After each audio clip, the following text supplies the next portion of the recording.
Hey guys, welcome to this week's video. Happy Wednesday. Back to normal this week. I'm not Facebook living every weekday, so hopefully I will not lose my voice during this video.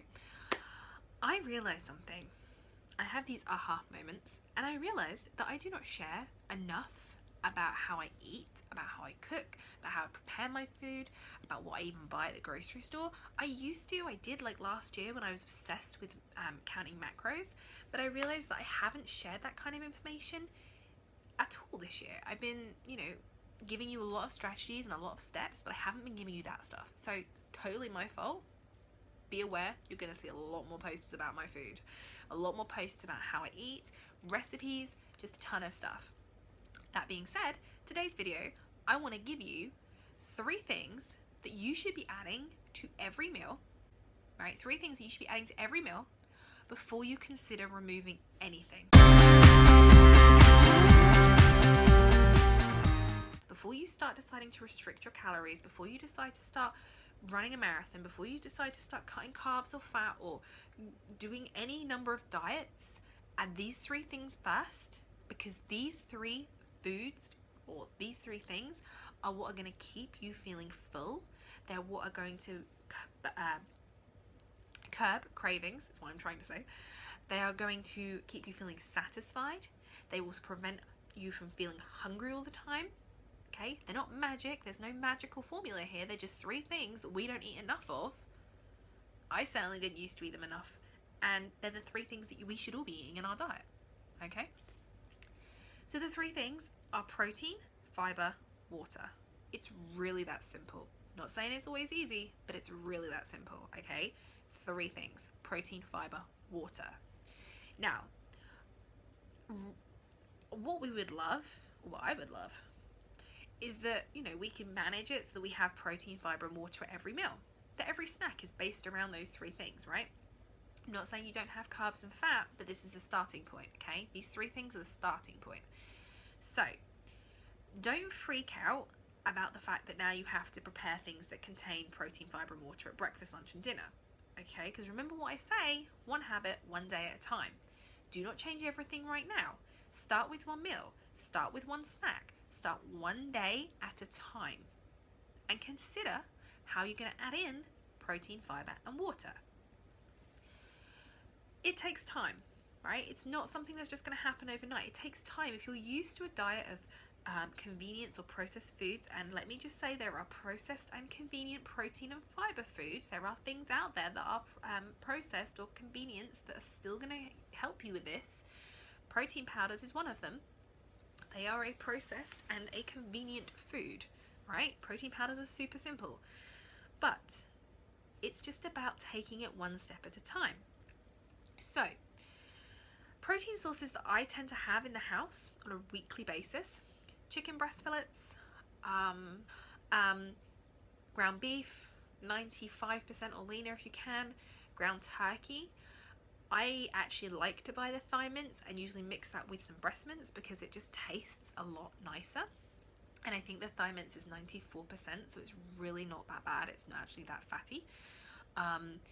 Egg whites to me are just a non-negotiable at this point. I have to have them in the fridge every week because I can throw them into breakfast. If I'm not at the gym in the morning, I will make like a scrambled salad. I will get to that in a moment. I will throw like a scrambled salad. Things like bacon and salmon, really, I'm not putting them in the proteins category right now because they're quite fatty. Doesn't mean you can't have them, but we want to be focusing on leaner cuts of meat and leaner proteins. Now, I mentioned about protein powder. Again, it's a great convenience food. People are put off by protein powders because they think it's just for the bodybuilders and like for athletes. It's not. I have protein shakes 3 times a week, right? After the gym, I have my breakfast, and my breakfast is a protein shake. Why? Because it's convenient. Guys, I'm a mother. I work full time, and I don't have time to cook a full breakfast every day, right? So a protein shake is my go-to choice 3 days a week at least. Now, the fiber sources that I have in the fridge every week are things like cabbage. Love cabbage. Shredded cabbage, you can buy it shredded at the grocery store. It's super simple, right? Kale, if you like it. I'm not really a massive fan of kale. It's a lot of effort. I don't like effort when it comes to food. Spinach, love spinach. Spinach always in the house, tons of it. Freezer, I buy fresh bags of spinach and I stick them in the freezer and I throw those in my protein shakes. It doesn't taste of anything. It just adds a lot of micronutrients and some fiber. Brussels sprouts, again, great. Obviously part of the cabbage family. Brussels sprouts, great. Broccoli, rockets, other leafy greens that you love. I can't think of any off the top of my head. Things like that, right? Those are the kind of fiber things, fiber sources that I add to my trolley, and I have them on a weekly basis in the fridge. I have fruits. There's obviously fiber in fruits as well, but then there is still a lot of sugar. So we're looking for low sugar, high fiber, right? So have a look at that. So things like your carrots, peppers, onions, those have a little bit more sugar content, so just be aware of that. I'm not saying you can't have them, not saying they're not healthy, but we're talking fiber. Now, water, fairly straightforward, right? Drink water. I don't want you to be drinking water to the point that it's stressing you out. We don't need to be worrying exactly how many glasses we're having. Just increase how much water you're having. Okay? It's that simple. If you don't drink much water at all, have water at every meal. There we go. Every meal that you're having protein and fiber, you have some water with it, we're sorted, right? Makes it easier. Makes it a little bit easier strategy. Now, I mentioned briefly there a breakfast salad that I throw together. That breakfast salad is amazing. Now, what I'm going to do is I will share the recipe with you. I've shared it with my email list before. If you want my breakfast salad recipe, then please just comment below this video and I will share it on here, right? So guys, I hope this has been insightful, giving you just a little bit of an idea of what I keep in the fridge and in the pantry each week. But yeah, protein, fiber, water, must-haves in your diet. If you are not eating enough of these 3 things and are struggling to lose fat, are struggling with cravings, you're struggling with hunger, might be why.